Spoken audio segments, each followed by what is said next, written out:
14 फरवरी 2023 जिस दिन दुनिया वैलेंटाइन डे का जश्न मना रही थी, उसी दिन एक ऐसी खबर निकल कर आई जिसने हर किसी को हिला कर रख दिया। आफताब श्रद्धा वाले केस को लोग भुला भी नहीं पाए थे कि पुलिस ने एक ऐसी ही प्रेम कहानी से पर्दा उठाया जिसका अंत फ्रिज में हुआ था।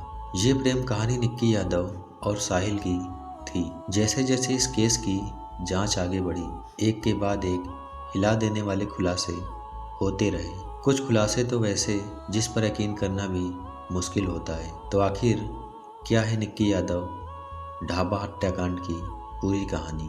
हत्या की क्या वजह थी और हत्या के बाद साहिल ने क्या किया और अब तक पुलिस जांच में क्या कुछ खुलासा हुआ है? चलिए जानते हैं सब कुछ डिटेल से इस वीडियो में आगे बढ़ने से पहले चैनल को सब्सक्राइब कर लेटेस्ट वीडियो की जानकारी के लिए बेल आइकन जरूर दबा दें। जैसा कि हमने वीडियो की शुरुआत में बताया, ये कहानी निक्की यादव और साहिल गहलोत की है। निक्की यादव का जन्म हरियाणा के झज्जर के खैरी कुमार गांव में हुआ था। निक्की के पिता सुनील यादव गुरुग्राम में मोटर रिपेयर का बिजनेस चलाते हैं। निक्की अपने 3 भाई बहनों में सबसे बड़ी थी। निक्की की शुरुआती पढ़ाई हरियाणा के झज्जर में ही होती है, लेकिन आगे की पढ़ाई के लिए ये दिल्ली चली जाती है। दिल्ली में रहते हुए 2018 के आसपास निक्की मेडिकल एंट्रेंस टेस्ट नीट की तैयारी करने लगती है। तैयारी के लिए निक्की ने उत्तम नगर के एक नामी कोचिंग में अपना एडमिशन करवाया था। निक्की रोज कोचिंग एक ही बस से जाया करती थी। रोज आते जाते इसी बस में उसकी मुलाकात साहिल गहलोत नाम के एक लड़के से होती है। साहिल गहलोत दिल्ली के नजफगढ़ इलाके का रहने वाला था। साहिल स्टाफ सिलेक्शन कमीशन यानी एसएससी एग्जामिनेशन की तैयारी कर रहा था और वो भी उत्तम नगर के एक ही कोचिंग में पढ़ने जाया करता था। फिर धीरे धीरे दिल भी मिलना शुरू हो जाता है। बातचीत होते होते दोनों में दोस्ती हो जाती है और यही दोस्ती समय के साथ प्यार में बदल जाती है। कुछ खबरों के मुताबिक कथित तौर पर जब दोनों प्यार में पड़ जाते हैं तो एक ही अपार्टमेंट में लिव इन रिलेशनशिप में रहने लगते हैं। हालांकि इस बीच कोरोना वायरस के प्रकोप की वजह से दिल्ली समेत पूरे देश में लॉकडाउन लग जाता है और कोचिंग संस्थान भी बंद हो जाते हैं। इस कारण दोनों अपने अपने गांव चले जाते हैं। जब लॉकडाउन खुलता है तो फिर दोनों वापस से साथ में रहने लगते हैं। वैसे निक्की यादव के पिता सुनील यादव बेटी के साहिल के साथ लिव इन रिलेशनशिप में रहने की खबरों को खारिज करते हुए कहते हैं कि निक्की कभी भी लिव इन में साहिल के साथ नहीं रही थी, बल्कि वो दिल्ली के बिंदापुर इलाके में एक किराए के घर में अपनी छोटी बहन के साथ रहती थी। खैर, एक जिम्मेदार चैनल होने के नाते हम भी साहिल और निक्की के लिव इन रिलेशनशिप में दावों की पुष्टि नहीं करते हैं। समय बीतता जाता है और दोनों का प्यार और ज़्यादा परवान चढ़ता है। प्यार में खोए ये दोनों जब अपने एग्जाम में बैठते हैं तो दोनों ही नाकाम हो जाते हैं। मतलब निक्की नीट क्लैरिफाई नहीं कर पाती है और साहिल एसएससी एग्जामिनेशन में सेलेक्ट नहीं हो पाता है। फेल होने के बाद ये दोनों एक ग्रेटर नोएडा के Galgotias college of engineering and technology में एडमिशन लेने का फैसला करते हैं। यहाँ निक्की इंग्लिश ऑनर्स विषय के साथ मास्टर ऑफ आर्ट्स में एडमिशन लेती है, जबकि साहिल फार्मेसी कोर्स में एडमिशन ले लेता है। दोनों अपनी पढ़ाई भी जारी रखते हैं और अपने रिलेशनशिप को भी आगे बढ़ाते रहते हैं। हर दूसरे रिश्तों की तरह इन दोनों के रिश्तों में भी कभी कभार उतार चढ़ाव आते रहते थे, मगर फिर भी ये दोनों अपने रिश्ते को निभाते रहते हैं। अब तक निक्की के लिए साहिल ही पूरी दुनिया बन चुका था और साहिल के लिए निक्की ही सब कुछ थी। लेकिन क्या वास्तव में ऐसा था? जवाब है नहीं, क्योंकि बीतते समय के साथ इन दोनों के रिश्तों में जहर घुलना शुरू हो जाता है और इस जहर का असर इतना भयानक होता है कि इसकी कल्पना कभी निक्की ने भी नहीं की होगी। दरअसल 14 फरवरी 2023 को दिल्ली पुलिस की ओर से साहिल और निक्की के संबंध में एक हिला देने वाला खुलासा किया जाता है। दिल्ली पुलिस द्वारा किए गए खुलासे के मुताबिक 11 फरवरी 2023 को निक्की यादव के पिता अपनी बेटी को फ़ोन करने की कोशिश करते हैं तो निक्की का मोबाइल स्विच ऑफ आता है। इसके बाद वो निक्की के साथ रह रही छोटी बहन को फ़ोन करके निक्की के बारे में पूछते हैं तो वो बताती है कि निक्की गोवा घूमने गई है। इस बात की पुष्टि के लिए पिता द्वारा निक्की के कई दूसरे दोस्तों को फ़ोन किया जाता है, मगर निक्की के बारे में किसी के पास कोई जानकारी नहीं होती है। हालांकि जब कुछ और दोस्तों से निक्की के पिता का संपर्क होता है तो एक दोस्त बताता है कि उन्होंने निक्की को आखिरी बार साहिल के साथ देखा था। इसी के बाद निक्की के पिता अपनी छोटी बेटी से, जो निक्की के साथ रहती थी, उससे साहिल का नंबर लेकर साहिल को फ़ोन करते हैं। तो साहिल कहता है कि निक्की के बारे में मुझे ज़्यादा कुछ नहीं पता है, मैं तो अपनी शादी में बिजी चल रहा हूँ। निक्की शायद देहरादून या मसूरी घूमने के लिए गई होगी। अब मैं निक्की के कांटेक्ट में नहीं हूँ। इसके बाद अगले दिन यानी 12 फरवरी को निक्की के पिता साहिल के पिता का नंबर कहीं से लेकर उनसे कांटेक्ट करते हैं। तो वो भी कहते हैं कि मुझे आपकी बेटी के बारे में कुछ भी नहीं पता है। अभी निक्की के पिता अपने लेवल से बेटी को खोजने की कोशिश कर ही रहे थे कि इसी बीच 13 फरवरी को दिल्ली पुलिस के पास किसी गुमनाम फ़ोन आता है। फ़ोन करने वाला व्यक्ति अपनी पहचान का खुलासा किए बिना कहता है कि नजफगढ़ के एक ढाबा मालिक ने एक लड़की की हत्या करके लाश को ढाबे के अंदर ही छुपाया हुआ है। ये कॉल किसने किया था उस बारे में आधिकारिक तौर पर कोई जानकारी पुलिस की ओर से नहीं दी गई है। कथित तौर पर यह पुलिस का ही कोई इन ऑफर था। इस कॉल के बाद दिल्ली पुलिस तुरंत हरकत में आती है और भागती हुई उस ढाबे तक पहुंच जाती है। ढाबा बाहर से बंद था। फिर ढाबे के मालिक को पता लगाकर पुलिस वाले ढाबे को खोजते हैं तो वास्तव में फ्रिज में एक शव रखा हुआ था। ये शव किसी और का नहीं बल्कि निक्की यादव का ही था। कुछ खबरों के मुताबिक पुलिस ने गुमनाम कॉल पर कार्रवाई नहीं की थी, बल्कि जब निक्की यादव के पिता अपनी बेटी से संपर्क नहीं कर रहे थे तो वो पुलिस वाले को कांटेक्ट करते हैं। पुलिस वाले निक्की के साथ रह रही छोटी बहन से पूछताछ करते हैं तो वो साहिल का नाम लेती है। अब पुलिस साहिल से कांटेक्ट करने की कोशिश करती है मगर साहिल का फ़ोन स्विच ऑफ आता है। इसी के बाद पुलिस वाले भागते हुए साहिल के घर पर जाते हैं मगर घर पर कोई भी नहीं मिलता है। इसके बाद पुलिस वाले ताबड़तोड़ कई जगह छापेमारी करते हैं और अंत में पास के ही गांव से साहिल को गिरफ्तार कर लिया जाता है। लाश मिलने के बाद मीडिया में यह दावा किया जाता है कि एक लिव इन रिलेशनशिप में रह रहे बॉयफ्रेंड ने अपनी गर्लफ्रेंड की हत्या करके लाश को फ्रिज में छुपा दिया। लेकिन जब पुलिस मामले की तहकीकात करती है तो कुछ बेहद ही हैरान कर देने वाला खुलासा होता है। खुलासे के मुताबिक मीडिया अब तक जिससे साहिल की लिव इन पार्टनर बता रही थी वो आगे की जांच में साहिल की वाइफ ही निकलती है। दरअसल 2020 में जब दोनों का प्यार परवान पर था, ये भी दोनों 1 अक्टूबर 2020 को ग्रेटर नोएडा के आर्य समाज मंदिर में पूरे रीति रिवाज के साथ शादी कर लेते हैं। इस बात का खुलासा तब होता है जब पुलिस निक्की के कमरे की तलाशी लेती है तो वहां उन्हें कमरे से दोनों के शादी की तस्वीरें और सर्टिफिकेट मिलते हैं। मंदिर के रिकॉर्ड बुक से दोनों की शादी की पुष्टि हो जाती है। ये शादी दोनों अपनी मर्जी से कर रहे थे मगर दोनों ही अपने अपने परिवार वालों से शादी के बारे में छुपाते हैं। इधर जब समय बीतने पर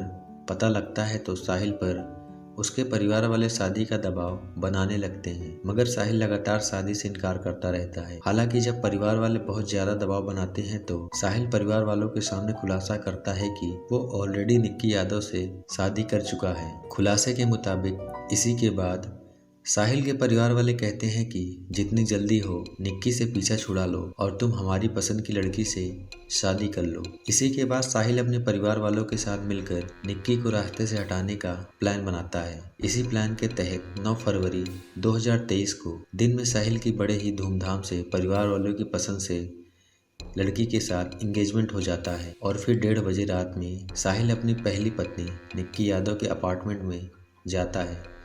सीसीटीवी फुटेज से हुए खुलासे के मुताबिक यहाँ साहिल 2-3 घंटे तक रुकता है और फिर यहीं पर वो साजिश के तहत निक्की यादव के साथ गोवा जाने का प्लान बनाता है। प्लान फाइनल हो जाने के बाद निक्की और साहिल सुबह 7 बजे 2 बैग में अपना सामान पैक करते हैं और निजामुद्दीन स्टेशन पर गोवा की ट्रेन पकड़ने के लिए चले जाते हैं। यहाँ ये दोनों काफ़ी देर रुकते हैं मगर साहिल का टिकट कंफर्म ना होने की वजह से ये ट्रेन नहीं पकड़ पाते हैं। इसी के बाद ही हिमाचल का प्लान बनाते हैं। ये दोनों अपनी कार आनंद विहार स्टेशन की तरफ मोड़ लेते हैं मगर यहाँ भी किसी वजह से दोनों का प्लान बदल जाता है और अब ये दोनों ट्रेन की बजाय बस से हिमाचल जाने का प्लान बनाते हैं। इसी के बाद साहिल अपनी गाड़ी कश्मीरी गेट के पास निगामुद्दीन घाट के नज़दीक लाकर एक पेड़ के नीचे रोक देता है। यहाँ पर प्लान में हुए बदलाव की वजह से गाड़ी में बैठे हुए साहिल और निक्की में जबरदस्त बहस हो जाती है।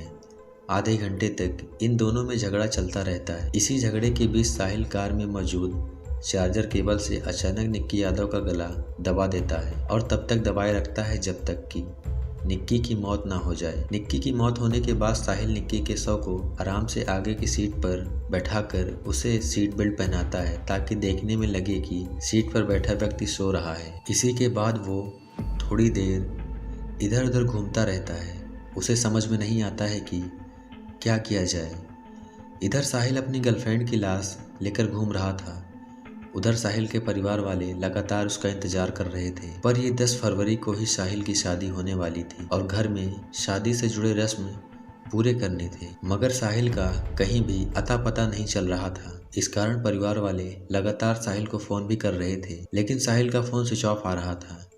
इसी बीच जब साहिल का फ़ोन कुछ देर के लिए ऑन होता है तो तुरंत साहिल के घर वालों से बात होती है। फ़ोन पर साहिल पिता को बताता है कि मैंने अभी अभी निक्की की जान ले ली है और उसकी लाश को लेकर कार में घूम रहा हूँ। कथित तौर पर इसके बाद साहिल के पिता शव को लेकर अपने ढाबे की तरफ आने को कहते हैं और वो अपने 2 रिश्तेदार आशीष तथा नवीन के अलावा साहिल के 2 दोस्त अमर और लोकेश को साथ लेके 3 अलग अलग कार से घर से निकल जाते हैं। थोड़ी देर बाद ये सभी ढाबे के रास्ते में साहिल से मिलते हैं और फिर सभी मिलकर शव को ढाबे के फ्रिज में डालकर वापस शादी के लिए चले जाते हैं, जहां इन लोगों ने निक्की की डेड बॉडी को छुपाया था। वो खाओ पियो ढाबा साहिल का ही था। इन दिनों साहिल की शादी की तैयारियों की वजह से ढाबा बंद ही था, इस कारण किसी को लाश की भनक भी नहीं लगती है। ये सब कुछ करने के बाद साहिल निक्की के मोबाइल से अपने चैट्स और कॉल हिस्ट्री को भी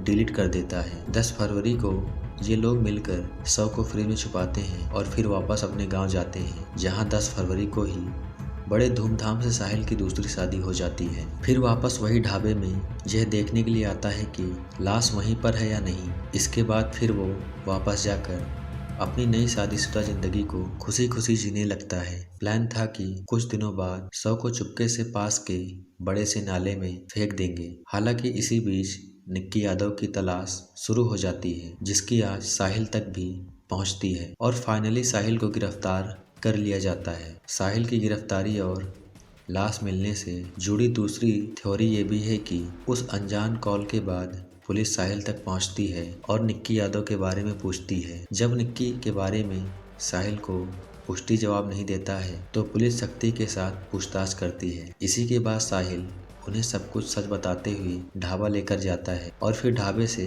निक्की का शव बरामद किया जाता है।